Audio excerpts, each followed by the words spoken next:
Everyone, in this video we are going to start from the question number 11. So the question number 11 says it's a one word substitution and it is asking ombudsman. Who is ombudsman? तो अगर आप गौर करें तो ombudsman is a person जो कि government appoint करती है। इसको आप आर्बिट्रेटर भी कह सकते हैं, मीडिएटर भी कह सकते हैं। तो जो भी पर्सन कंप्लेंट्स को, जो कंप्लेंट्स होती हैं उसको सुनता है, उसको इन्वेस्टिगेट करता है, उसके लिए हम यूज़ करते हैं ऑम्बर्ट्समैन। ठीक है। तो यहाँ पे हमसे क्वेश्चन पूछा है ऑम्बर्ट्समैन। ठीक है। So the correct answer is a. पहली चीज़ तो ये है कि आंसर जो है हमारा ये ए आंसर हो जाएगा, यानी कि A option is the correct here. ये हो जाएगा A. Who looks into the complaint against the public authority. ठीक है। ऑम्बर्ट्समैन इज अ पर्सन, वो पर्सन है। अगर आप चाहें तो इसको हम और भी लिख सकते हैं। हम ये कह सकते हैं ombudsman. Who is ombudsman? So ombudsman refers to a person appointed to investigate a person appointed to investigate complaints against a government. ठीक है। a person appointed to investigate complaints, जितनी भी शिकायतें हैं, कंप्लेंट्स अगेंस्ट, किसके अगेंस्ट में? Against a government, तो ये हो जाएगा। ठीक है। नेक्स्ट क्वेश्चन इज ये जो है फिक्स प्रपोजिशन का क्वेश्चन है। अक्सर मैं कई बार जिक्र कर चुका हूँ इस बात का कि आपके एग्जाम में फिक्स प्रपोजिशन का काफ़ी वेटेज है, इसको बहुत केयरफुली करना है आपको। The question is asking he doesn't work with hands, he works the machine. ये option is with, by, at, on. Okay. अक्सर बच्चों की ये कन्फ्यूज़न होगी कि सर यहाँ पे विद आना चाहिए। देखिए, वी जनरली से work on a machine when someone operates और uses a machine to do a task. ठीक है। क्या बोला हमने? हम जनरली क्या कहते हैं? Work on a machine. यहाँ पे हम लिख देते हैं work. We often use work on a machine when someone operates or uses a machine to do a task on a machine। तो ये हो जाएगा work on a machine. Work with a machine नहीं, it would be work on a machine. Suppose we can take an example, he works on the computer. यहाँ पे एक example ले सकते हैं, हम कह सकते हैं ही works on the computer, on the computer. ये भी हो सकता है, आप ये कहें ही works on the laptop, he works on the phone, he works on the machine, कुछ भी हो सकता है यहाँ पर। अब यहाँ आप क्या अक्सर यूज़ कर रहे होते हैं, जैसे ही वर्क्स ऑन द प्रोजेक्ट, वो अपने प्रोजेक्ट पे काम करता है, नॉट विद प्रोजेक्ट। जैसा हो जाएगा ही वर्क्स, यहाँ पे विद आना चाहिए, यहाँ पे विद आना चाहिए, या फिर ऑन आना चाहिए। ही वर्क्स विद और ऑन द प्रोजेक्ट। ठीक। So the correct answer is, sir यहाँ पे विद नहीं, ऑन। ठीक है। कोई पर्सन जो है अपने प्रोजेक्ट पर काम करता है on the project, not with the project. Similarly this question referring, हम अगेन बोलते हैं कि व्हेन रिफर्स, किस चीज़ को रिफ़र करता है? कोई पर्सन ऑपरेट कर रहा हो किसी भी टास्क को, कोई मशीन को यूज़ करते हुए, तो हम यूज़ करेंगे work on a machine. So the correct answer is D. ठीक है। ये भी नहीं हो सकता, ये भी नहीं हो सकता, ये भी नहीं हो सकता, it would B D option. AMU ने भी इसको डी ही माना था। Next word is his performance didn't come. It's a phrasal verb. Phrasal verb होती है कम अप टू। जब कोई भी चीज़ जैसा आपने सोची थी ऐसा मीट नहीं हुई, ऐसा नहीं हुआ, तो उसको बोलते हैं हम लोग कम अप टू। ठीक है ना। डिडंट कम अप टू या डजंट कम अप टू, हम यहाँ कह सकते हैं it would be meet. Come up to का क्या मतलब होता है? It's a phrasal verb. And और मैच मीट और मैच समवंस समवंस एक्सपेक्टेशंस। ठीक है। जैसा आपने कोई चीज़ सोची थी वैसा नहीं हुई, तब हम बोलते हैं जैसे हो सकता है आप BLLB एग्ज़ाम की अभी प्रिपरेशन कर रहे हैं, 2026 में आपका एग्ज़ाम होगा, उस वक्त आपका रिज़ल्ट आएगा, जैसा आपने सोचा था उतने मार्क्स नहीं आए, जैसा आपने हो सकता है आपने पहले से, ज़ाहिर है अगर आप प्रिपरेशन कर रहे हैं तो मेन कैंपस के लिए ही कर रहे होंगे, मेन कैंपस के लिए ही कर रहे होंगे, ठीक है। बट कोई भी अनफॉर्चुनेटली आपका सिलेक्शन नहीं हो पाता है, आपको मुर्शिदाबाद या मल्लापुरम मिलता है, उस वक्त आप क्या बोलेंगे? माई परफॉर्मेंस डजेंट या my performance didn't come up to my expectation, जैसा आपने एक्सपेक्ट किया था। तो आपकी जो परफॉर्मेंस है ना, जैसा आपने सोचा था, जैसा आपने आपके ख्याल थे, उसके अकॉर्डिंग आपकी एक्सपेक्टेशन या उसके अकॉर्डिंग आपका जो है वो रिज़ल्ट नहीं आया। सो इसीलिए हम कम अप टू जो है वो एक क्या होती है, फ्रेजल वर्ब होती है। इट मीन्स कि मीट और मैच समवंस एक्सपेक्टेशंस, जैसा आपने एक्सपेक्ट किया था वैसा नहीं हो पाया। मतलब जो आप एक्सपेक्ट करते हैं, यहाँ तो क्योंकि निगेटिव मीनिंग है ना, तो इसलिए हम निगेटिव का भी फिलहाल मीनिंग निकाल रहे हैं, तो ये हो जाएगा। Next word is antonym of judicious. Judicious का हमें एंटोनिम बताना है। जब भी आप अपने एग्जाम में बैठे होंगे, सबसे पहले आप डायरेक्शन पढ़ेंगे, ठीक है ना, केयरफुली आपको डायरेक्शन को पढ़ना है कि आपका क्वेश्चन आपसे पूछना क्या चाह रहा है। जुडिशियस का हमें बताना है एंटोनिम। पहले तो let's understand the meaning of judicious. इसका मतलब ही क्या होता है जुडिशियस का? जुडिशियस मीन्स, यहाँ पे हम मेंशन कर देते हैं, what does it mean. Judicious का मतलब होता है, हमें कहना चाहिए किस चीज़ के लिए यूज़ करते हैं, यूजिंग गुड जजमेंट्स। ये आपकी जजमेंट्स को शो करता है, आपके डिसीजन लेने के फैसला, जो भी आप फैसला लेते हैं उसको शो करता है। हिंदी में, ये हिंदी वालों के लिए एक रामबाण इलाज में दे रहा हूँ, सोच समझकर लिया गया फैसला इज कॉल्ड जुडिशियस। लिख लेना आप लोग, नोट्स बनाना इसके प्रॉपरली, जो भी मैं यहाँ पे करा रहा हूँ। जुडिशियस मीन्स सोच समझकर लिया गया फैसला। हिंदी हम नहीं लिखेंगे यहाँ पर, सिर्फ अंग्रेजी लिखेंगे। तो आप ये कह सकते हैं यूजिंग यूजिंग गुड जजमेंट, ठीक है, यूजिंग गुड जजमेंट। अच्छा एक चीज़ और, सोच समझकर आपने फैसला लिया है ना, तो हम इसको और क्या कहेंगे, मेकिंग मेकिंग वाइज। वाइज का मतलब समझदार होता है, एंड सेंसिबल, जिसकी कोई सेंस हो, आपका डिसीजन कैसा है उसमें कोई ना कोई सेंस है। सो डिसीजंस यहाँ पे हो जाएगा यूजिंग गुड जजमेंट और making wise and sensible decisions. Hindi वाले लिख लेना सोच समझकर लिया गया फैसला, मतलब सोच, बाकी आप लिख लेना समझकर लिया गया फैसला इज कॉल्ड जुडिशियस। इसका हमें एंटोनिम बताना है, ठीक है। So the antonym is rash. Rash, the answer is a, rash. Sir rash का क्या मतलब होता है?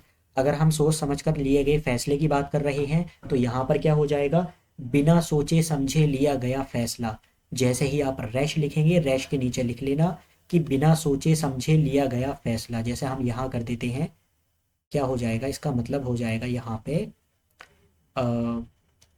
क्या होना चाहिए, इट वुड बी बिना सोचे समझे लिया गया फैसला। अंग्रेजी वाले लिख लेना डूइंग समथिंग, कोई काम करना, डूइंग समथिंग क्विकली, कोई चीज़ तेज़ी में करना, है ना, बिना सोचे। क्विकली का मतलब ही ये है कि आप बहुत तेज़ी में कर रहे हैं। And without thinking, without thinking, doing something without thinking, thinking. आप चाहें तो इसको याद करने के लिए it would be hasty decision. Hasty decision मतलब बिना सोचे समझे लिया गया, बहुत तेज़ी में लिया गया कोई फैसला इज कॉल्ड रैश। रैश का मतलब ये होता है कि बिना सोचे समझे आपने जो है क्या कर दिया, कोई भी डिसीजन लिया है, उसको हम लोग बोलेंगे रैश। एक चीज़ और है, अगर आप लोगों को याद हो तो इसका हम एक एग्जाम्पल कर लेते हैं। याद क्या, अक्सर हम लोग अपनी लाइफ में यूज़ ही करते हैं, एंड वो क्या चीज़ होती है सर? वो ये चीज़ होती है कि हम कहते हैं कि गुस्से में कभी भी इंसान को डिसीजन नहीं लेना चाहिए, तो वही चीज़ हो जाएगी। इट मीन्स डोंट मेक, यानी कि don't make a rash decision. कैसा डिसीजन? बिना सोचे समझे। Don't make a rash decision when you are angry. जब आप गुस्से में होते हैं उस वक्त आपको कोई भी फैसला नहीं लेना चाहिए। When you are angry don't make a rash decision. तो रैश का क्या मतलब हो जाएगा, इट वुड बी कि आप जो बात कर रहे हैं वो बिना सोचे समझे लिए गए फैसले की। So the correct answer is a, ठीक है।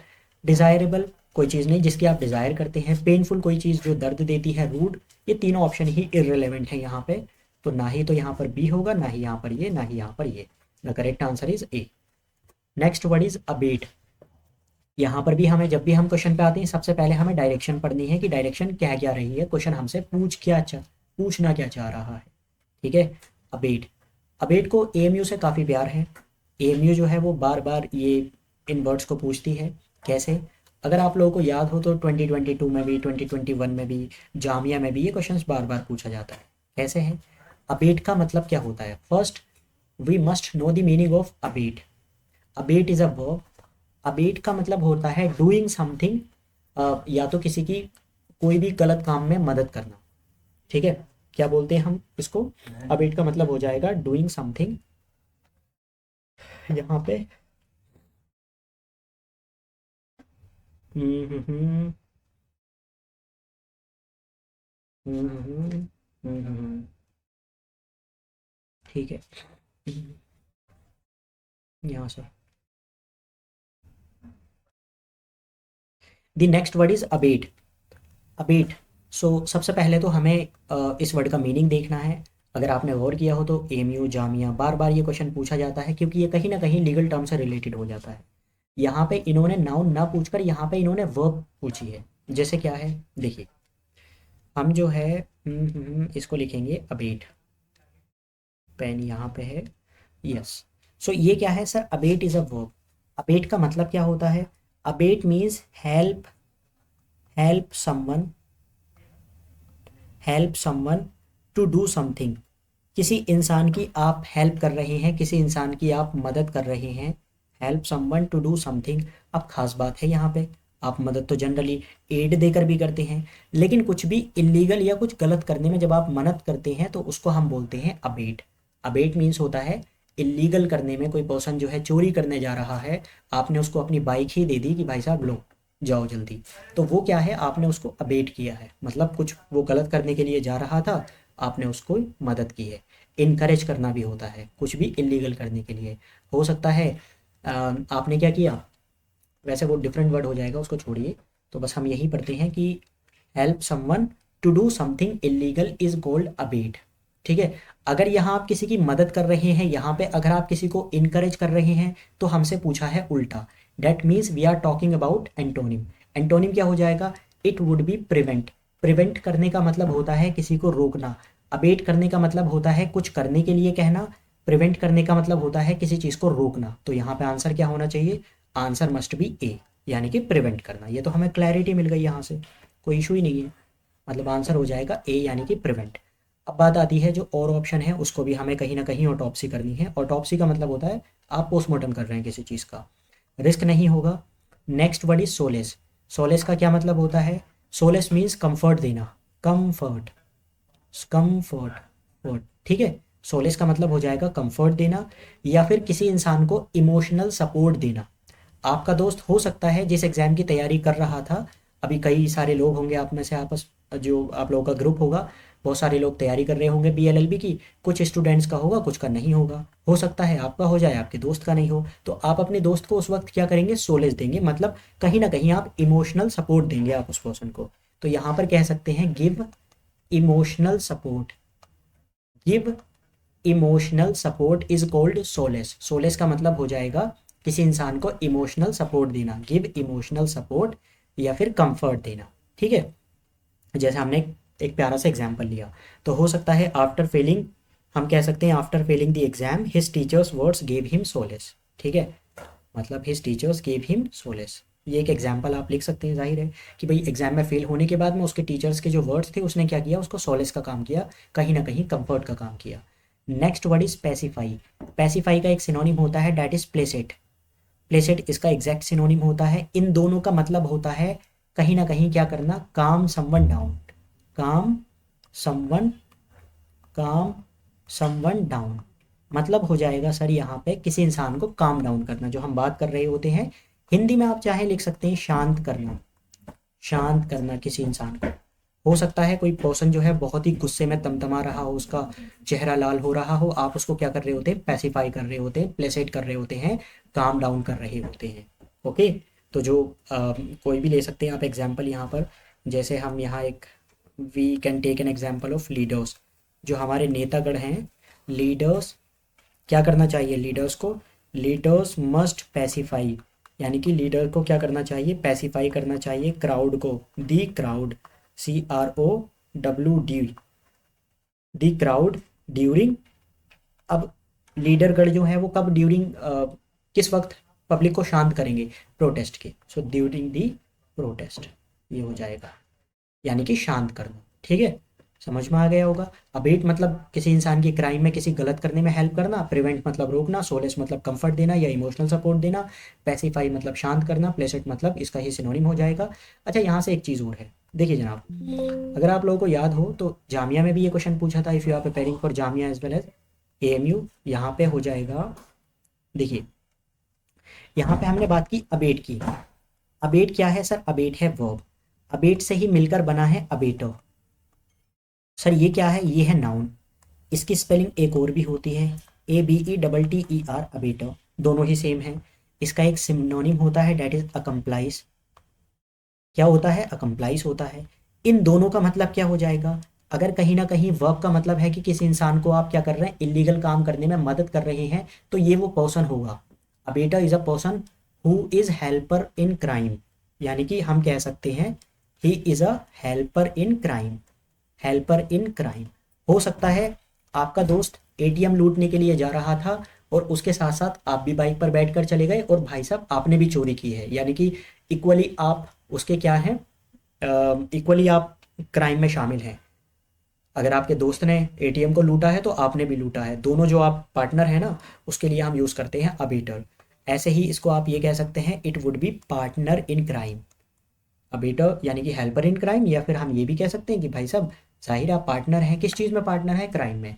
अबेट क्या है? अबेट ये वर्ब हो जाएगी, it shows a process and abettor is a person who is doing that thing. Let me be very clear, abate is a verb that shows a process, abate is always, abate will always show you process। क्या process है? वो हो क्या रहा है? जो कर रहा है वो पर्सन है, वो नाउन है, दिस इज अ स्टेट। आगे बढ़ते हैं हम। Next word is altitude, synonym of altitude. Altitude का मतलब हाइट ही होता है, जब हम सी लेवल से किसी ना किसी चीज़ की मेजरमेंट करते हैं, that is called altitude. Altitude का मतलब हो जाएगा height, so B option is correct here. Behaviour बिल्कुल भी नहीं, बिहेवियर की बात नहीं कर रहे हैं, we are not talking about the behaviour, we are talking about height, so A भी नहीं होगा, सी भी नहीं होगा। पोजीशन, एम्बिशन, एम्बिशन आप जानते होंगे, एम्बिशन किस चीज़ को कहते हैं? एम्बिशन हम बोलते हैं एम को, ठीक है ना, a strong desire to achieve something. Ambition का मतलब होता है किसी इंसान के अंदर क्या है? Strong desire, strong desire to achieve something. जैसे अभी आपकी एम्बिशन क्या है कि just you want to get admission at the main campus of Aligarh Muslim Vishwavidyalaya, okay, so it would be strong desire to achieve something. यार बस मेरे को कैसे भी करके मेन कैंपस मिल जाए, 120 सीट्स के अंडर में आ जाऊँ कहीं ना कहीं में, achieve something, so it would B ambition. अच्छा, इसको शॉर्ट फॉर्म में अगर आपको याद करना है तो कहीं ना कहीं देखिए हम बात कर रहे हैं एम्बिशन की, तो एम भी तो बोल सकता हूँ ना मैं इसको, बिल्कुल सर एम कह सकते हैं आप, इसको ड्रीम कहिए, आप इसको एम कहिए, आपका ड्रीम है, आपका एम है, ये सब के सब एम्बिशन हो जाएंगे। अच्छा, एक होगा फिर एम्बिशियस, यहाँ से मिलकर बनेगा ambitious, ambitious, TIOUS, ambitious. Ambitious is a person who has the desires, मतलब ये एजेक्टिव को शो करेगा, ये नाउन है, ये एजेक्टिव है।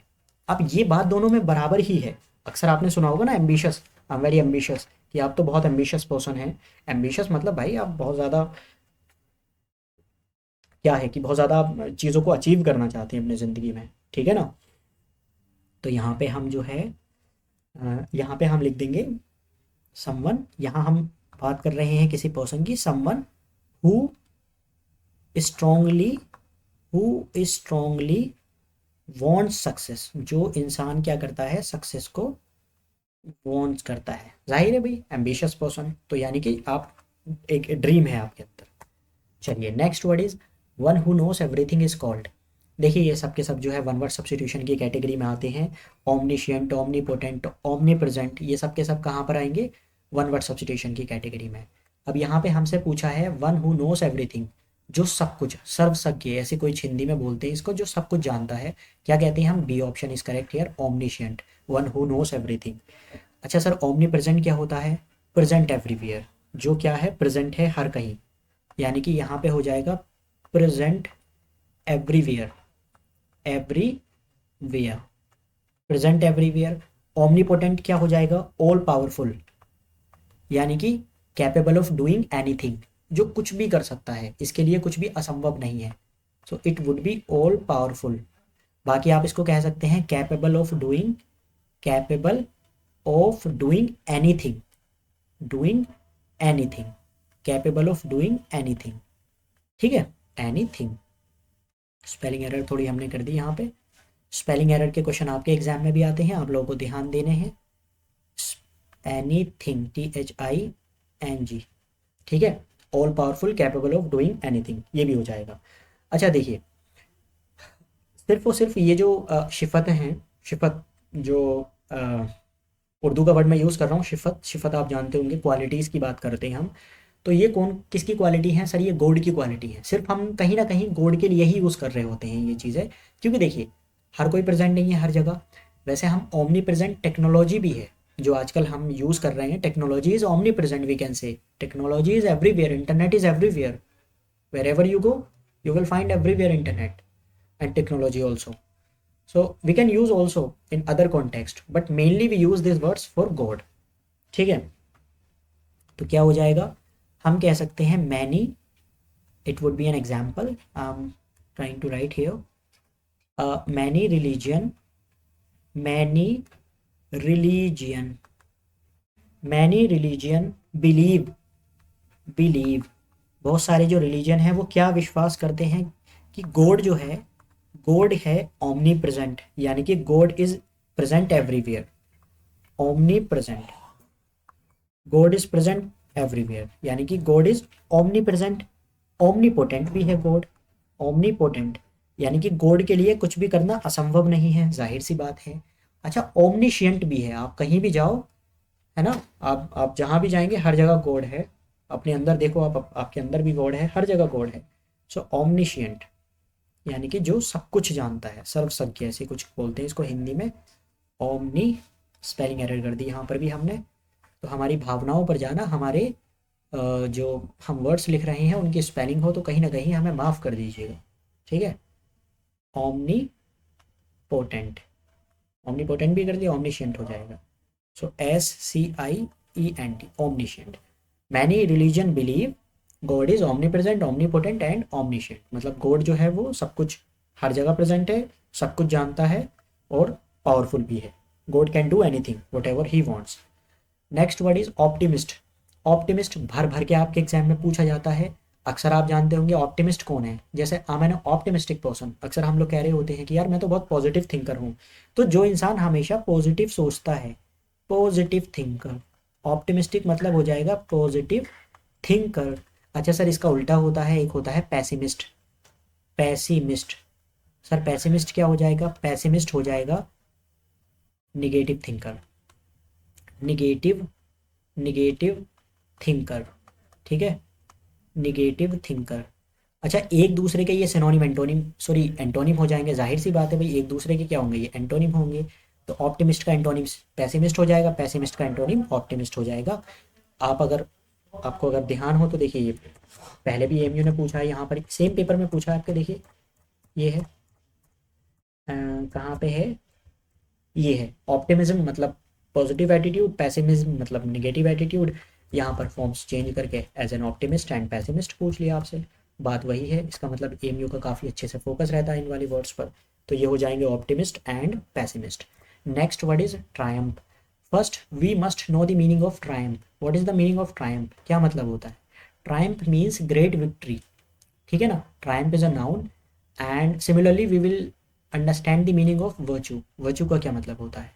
So first we must know the meaning of triumph. Triumph means great victory. It shows great victory after struggle. मतलब एक विजय, हिंदी में बोल रहे होते हैं ना, विजय, विजय, आप किसी चीज़ पर आपने फतेह हासिल कर ली, आपने विजय हासिल कर ली, ट्रायम्फ, ट्रायम्फ। सो हमेशा इसके बाद जो फिक्स प्रपोजिशन, कहीं ना कहीं ये फ्रेज बोल दीजिए या फिक्स प्रपोजिशन बोल दीजिए, इट वुड बी ओवर। यहाँ पर जो करेक्ट हो जाएगी that would be B option. तो the B option is correct here, it must be over, triumph over. मतलब क्या हुआ, वर्चू। पहले हम वर्चू भी समझ लेते हैं, इस वर्चू का क्या मीनिंग होता है।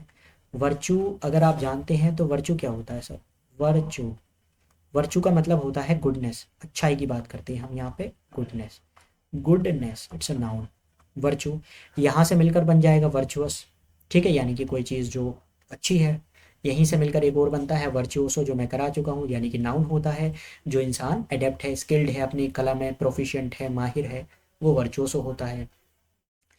सो यहाँ ये क्वेश्चन कहना क्या चाह रहा है, question is saying, question is actually asking virtue always triumphs over the evil, या ओवर इविल मतलब अच्छाई, सॉरी, बुराई पर हमेशा अच्छाई की जीत होती है, यही तो मीनिंग हो जाएगा ना, कि virtue always Triumph over evil, मतलब अच्छाई जो है हमेशा बुराई के ऊपर जीतती है, हमेशा बुराई के ऊपर विक्ट्री पाती है, ये मतलब है इसका। So triumph over, whenever you find the word triumph you will always write over, triumph over, ठीक है, विक्ट्री किसी चीज़ के ओवर हम यूज़ करेंगे यहाँ पर, सफिक्स प्रपोजिशन।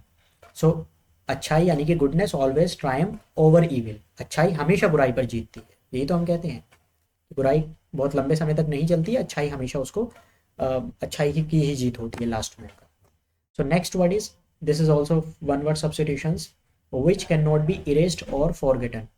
देखिए, एक तो ये चीज़ है यहाँ पे जो हम यूज़ कर रहे हैं, तो ये भी वन वर्ड सब्स्टिट्यूशंस हैं, जिस चीज़ को इरेज नहीं किया जा सकता, एंड दूसरी बात हम ये बात कर रहे हैं कि जिस चीज़ को भुलाया भी नहीं जा सकता।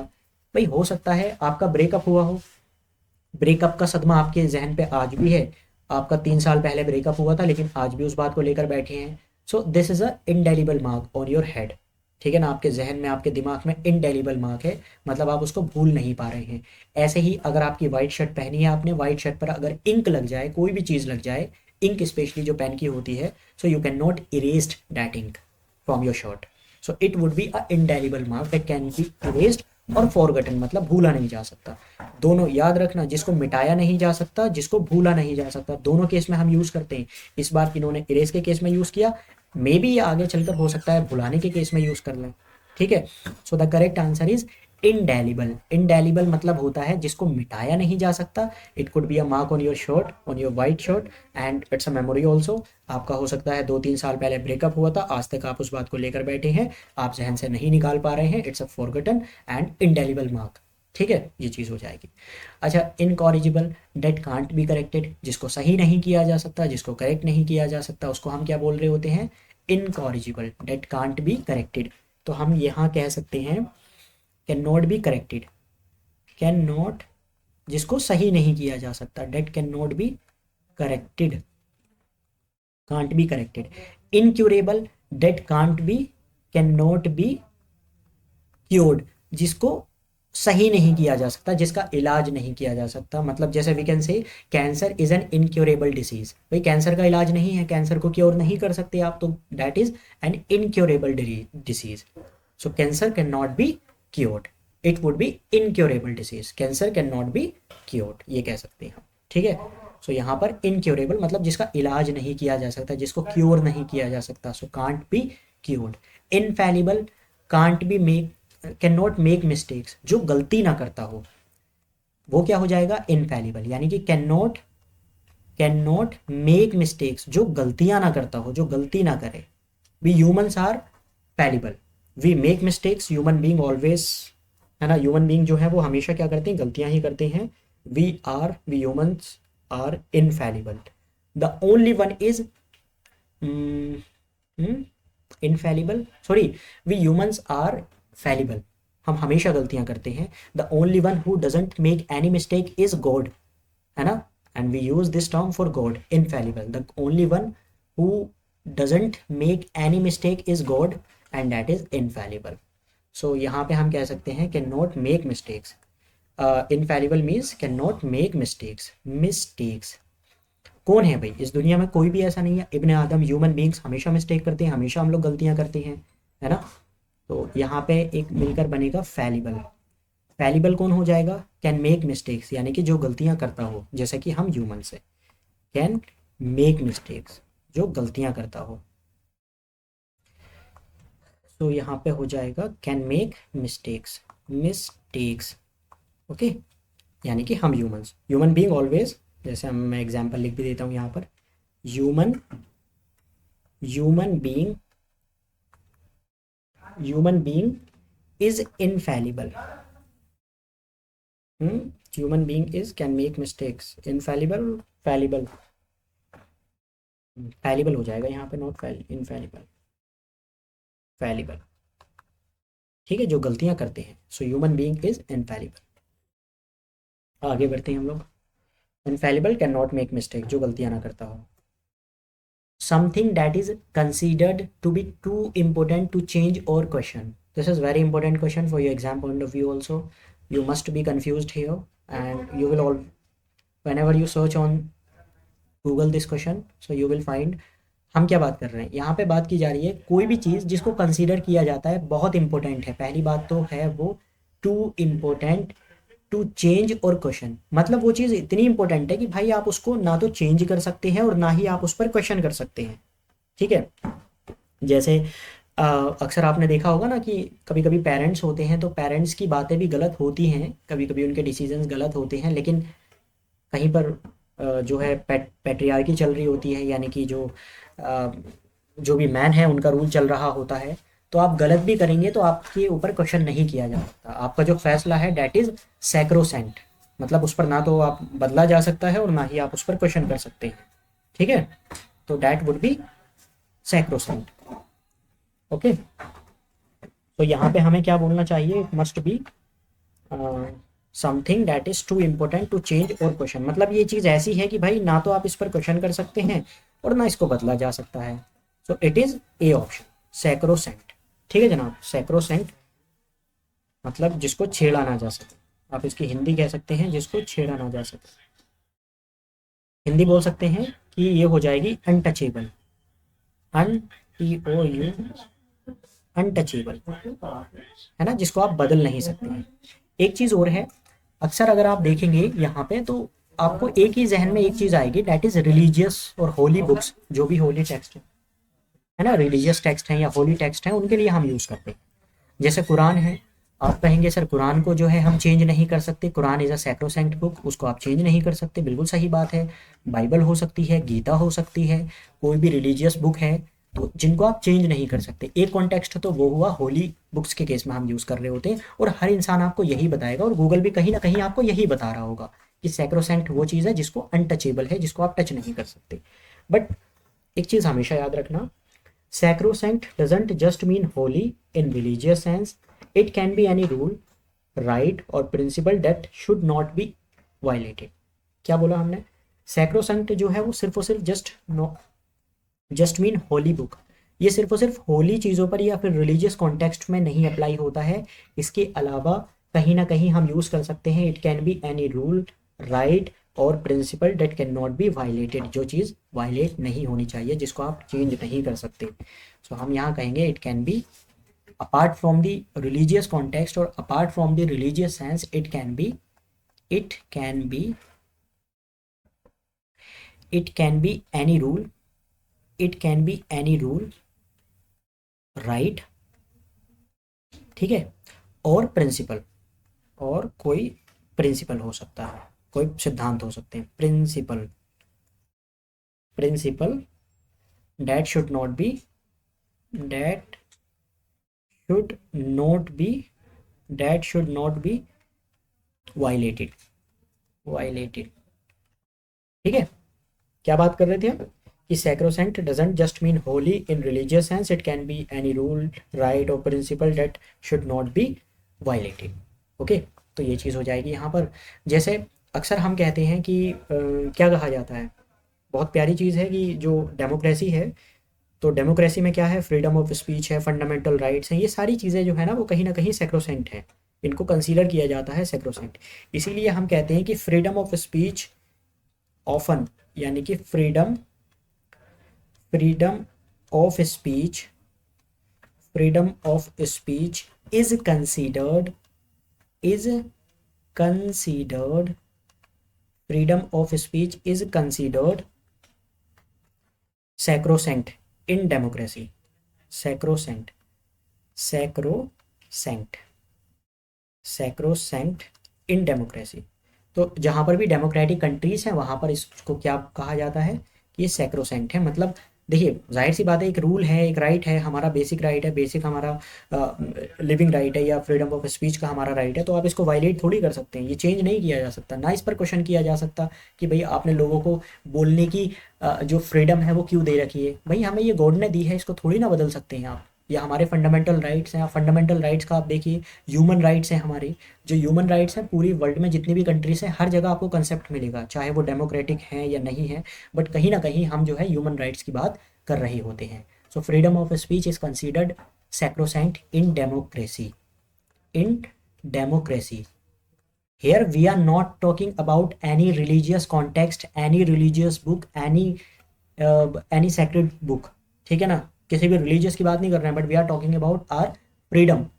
इसीलिए मैंने शुरू में कहा था कि ये चीज़ सिर्फ और सिर्फ आपके रिलीजन तक महदूद नहीं है, ये कोई राइट भी हो सकता है, ये कोई प्रिंसिपल भी हो सकता है जो वायलेट ना हो, ठीक है, जो चीज़ बदली नहीं जा सकती। भाई आपका रहने का लिविंग राइट आपका, जाहिर सी बात है, आपको गॉड ने दिया है, तो ये थोड़ी ना कि मैं आपकी ज़िंदगी ले लूँगा। चलिए, सैक्रोसैंक्ट इन डेमोक्रेसी, ये चीज़ हो जाएगी। बाकी हमें ए ऑप्शन इज करेक्ट है। नेक्स्ट वर्ड इज सच्चैरिन, पता नहीं सच्चारिन पढ़ते हैं या सच्चैरिन पढ़ेंगे, बट कोई भी चीज़ जो बहुत ही ज़्यादा स्वीट है, एक मतलब तो ये हुआ इसका, जो बहुत मीठी है, कोई चीज़ काफ़ी स्वीट है, ठीक है। अच्छा, दूसरा इसका मतलब होता है कोई पर्सन है जो कि जिसका बिहेवियर काफ़ी स्वीट है। अब कैसे स्वीट है, हम यहाँ पे कह सकते हैं fake sweetness, fake sweetness, fake sweetness, behaviour की बात कर रहे हैं। कैसे हो सकता है, जिस दिन आपका BLLB का रिजल्ट आए, जिस दिन आपका सिलेक्शन हो जाए, मोहल्ले की 4-5 आंटियाँ आपके पास में आएंगी, कहेंगी बेटा हमें तो पता ही था, आप तो बहुत काबिल थी, और आप तो बहुत काबिल थे, आपका तो सिलेक्शन होना ही था, हम तो जानते ही थे ना आपका आपका सिलेक्शन होना ही था। लेकिन अंदर ही अंदर क्या है, एक फेक स्माइल है, अंदर ही अंदर उनको पता है कि उनको कितनी जलन है अंदर से। तो डैट वुड बी सच्चैरिन स्माइल, ठीक है, जो इंसान कहीं ना कहीं स्वीटनेस वाली और आपको जो है वो साइकोफेंट वाली बातें कर रहा है। सो फेक स्वीटनेस जो बिहेवियर में शो की जाती है, आपको पता है कि आंटी हमें पता है आप क्या सोचती हैं हमारे बारे में, बट कोई बात नहीं है, अब वक्त ही ऐसा है तो आपको तो तारीफ करेंगे ही ना। So behaviour, BIOUR, it would be behaviour. Fake sweetness की हम बात कर रहे हैं। Saccharin has two meanings, first one we use as a literal, it would be too sweet, कोई चीज़ something that is too sweet, बहुत मीठी कोई चीज़ है, ठीक है। It could be a gulab jamun, कोई भी चीज़ ले सकते हैं जो बहुत मीठी है। दूसरा हम फिगरेटिवली यूज़ करते हैं, जो कि किसी पर्सन की स्माइल के लिए या किसी इंसान के बिहेवियर के लिए शो किया जाता है, जो कि फेक स्वीटनेस आपको दिखा रहा है, अंदर से पता है कितना कड़वा इंसान है वो, लेकिन कहीं ना कहीं आपको स्वीटनेस दिखा रहा है, ठीक है। तो बस यही चीज़ है। अच्छा, we have remaining two words, that is sacristy and sacrum. Okay, so the D option is sacrum. Sacrum spine जो होती है, स्पाइन के नीचे वाला जो पार्ट होता है, उसको वो ट्राइंगुलर शेप में आप बोल सकते हैं, उसको कहीं ना कहीं हम सैक्रम बोलते हैं, ठीक है, बायो में पढ़ा होगा। सैक्रम जो स्पाइन है, स्पाइन के नीचे वाला जो बेस हम बोलेंगे, base of spine is sacrum. Sacristy जो है वो जो चर्च होता है, चर्च के अंदर जहाँ पर होली बुक्स, रिलीजियस बुक्स रखी जाती हैं, उसको बोलते हैं। तो ये हो जाएगा church room, church room where religious books are kept, sacristy room. बाकी सैक्रम आप गूगल पे सर्च कीजिए। देखिए, जहाँ पर भी आपको मीनिंग नहीं पता लगे, इस टेक्नोलॉजी का फ़ायदा उठाइए, इस टेक्नोलॉजी से जितना हो सके उतना आप फैमिलियर होइए, इससे मज़े लीजिए, इस टेक्नोलॉजी की आपके लिए ही बनाई गई है ये टेक्नोलॉजी। तो ये हो जाएगा सैक्रिस्टी। सैक्रिस्टी मतलब जो भी चर्च होता है, चर्च के अंदर का एक ऐसी जगह है, एक ऐसा रूम होता है जहाँ पर रिलीजियस कॉन्टेक्स्ट, रिलीजियस बुक्स रखी जाती हैं, जैसे ये है। बाकी हम सैक्रम की बात करें तो ये हो जाएगा सैक्रम। अब शायद आपको समझ में आ जाए, ठीक है। स्पाइन के नीचे वाली जो ये हड्डी होती है, इसको हम लोग सैक्रम कहते हैं, ये दिस इज सैक्रम। आप देख भी सकते हैं यहाँ कहीं ना कहीं मीनिंग दिया होगा, ये है सैक्रम, ठीक है। बायोलॉजी की टर्म है, पढ़ी होगी आपने 6, 7, 9, 10, 8 क्लास में। तो दिस इज कॉल्ड सैक्रम, ठीक है जनाब। सो ये हमारा यहाँ तक हो चुका है। बाकी हम जो नेक्स्ट पार्ट है उसमें भी हम लोग आगे बढ़ेंगे, क्वेश्चंस को हम लोग स्टार्ट करेंगे, एंड यहाँ तक के लिए ही था।